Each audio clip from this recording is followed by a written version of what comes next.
Hi everyone and welcome back to another Zero Forma Build. Today we take a look at Nezha.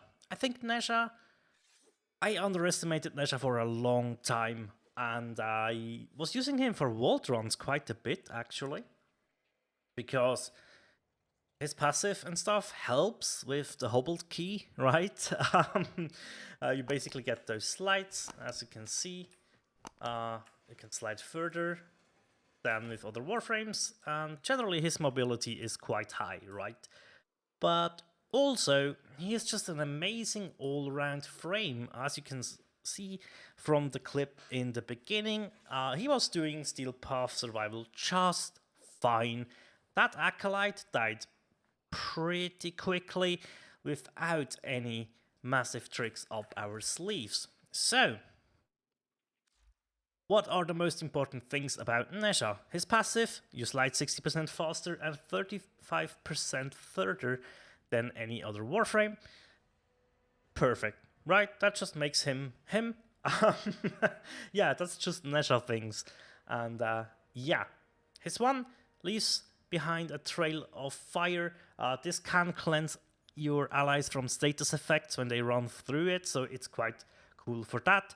Also, this will prime enemies up with heat procs, so if you don't want to use heat on your primer, you can switch it out if you run your one constantly. It's not too reliable though, so which is why I don't use it too much. So yeah, I'm debating upon subsuming either this or my 4 off of Nezha. I haven't decided yet. The 2, this is very much important because this will, with 100% strength, double your damage on every affected target, and all the enemies that you hit with those can drop health or energy orbs. Now, you will generally get more health orbs with this, which is quite nice. That's what we want, right? And we use the augment for that to sustain our health in Steel Path a little bit easier. Our 3 is similar to Iron Skin from Rhino, but it works a little bit differently. So instead of having a flat amount of shield that is above our health and shield, this is 90% damage reduction. So you will always take 10% of the damage, right?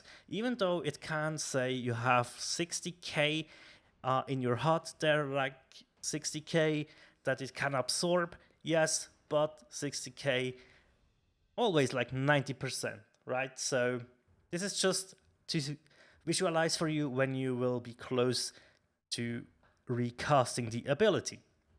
A very nice feature though is whenever the ring breaks, you have 3 seconds where you cannot die and recast your 3, so that makes it a bit more forgiving, let's say.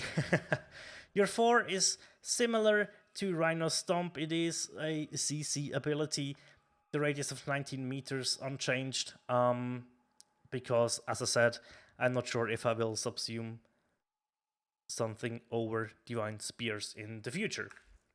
But that's the basics of Nezha. How do we build for him? He is pretty easy to build, not gonna lie. There's nothing too expensive in here, aside from a fully maxed Transient Fortitude and an adaptation mod. This can be unranked, but you will have to do some arbitrations to get this, right? So, depends. I think it really helps, especially in the Steel Path. Outside of the Steel Path, you can switch this out for Maglev to get even better slides, right? So this is very much a taste mod though, so I cannot blame you if you just go for adaptation at all times. Having our 3 active for 90% damage reduction as well as adaptation will make it so much easier for you to stay alive. We also couple this with vitality, so we gain a bigger health pool, which makes it again easier to survive, right? And that's very, very good. As I said, maxed out Transient Fortitude. If you don't have this, go for a rank 8 one. That is a-okay. That 10% strength that you lose, that is not much that you lose. So all good there. Couple this with Intensify and Power Drift. With a max Transient Fortitude, that equals out to 200% power strength, which makes your 2, instead of dealing double damage, you will be able to deal triple damage to the target that is affected by this debuff, which is very nice. Very, very nice. We couple this with continuity. I wanted to patch up duration since we lose a little bit here, right? In case we use our 4, but also in case I will subsume Rhino's Roar onto Nezha, I want to have at least positive duration, right?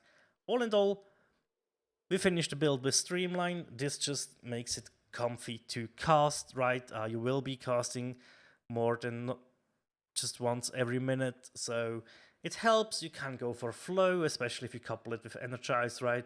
That can be something to switch out, or you can go for more duration when you have Roar on one of your slots, either on your 1 or your 4, right?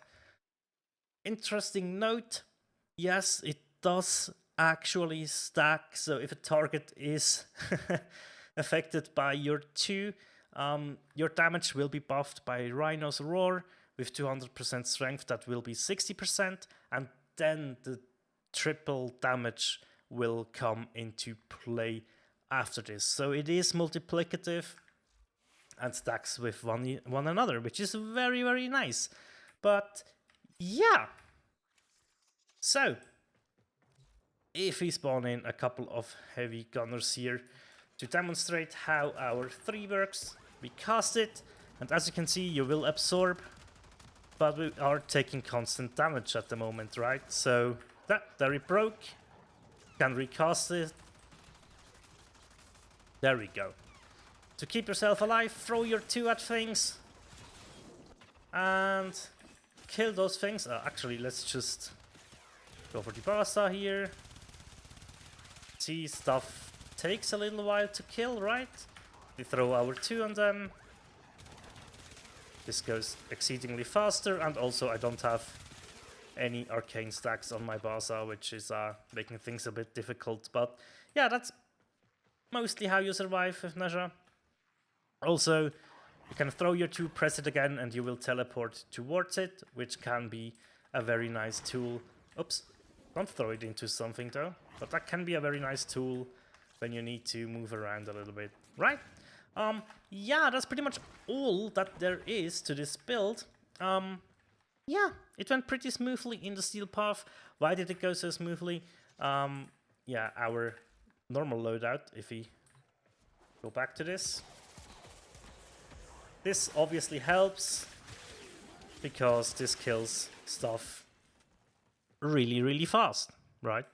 But as you saw there, we did restore some health. We did drop some health orbs, and that is exceedingly good to stay alive. So yeah, that's pretty much all about Nezha. My Nezha Prime is cooking. It will be soon available, and after leveling him up, I will definitely infuse him with Roar, because that seems like a fun time. But yeah, that is it for Nezha. Thank you very much for watching, and as always, take care. Bye.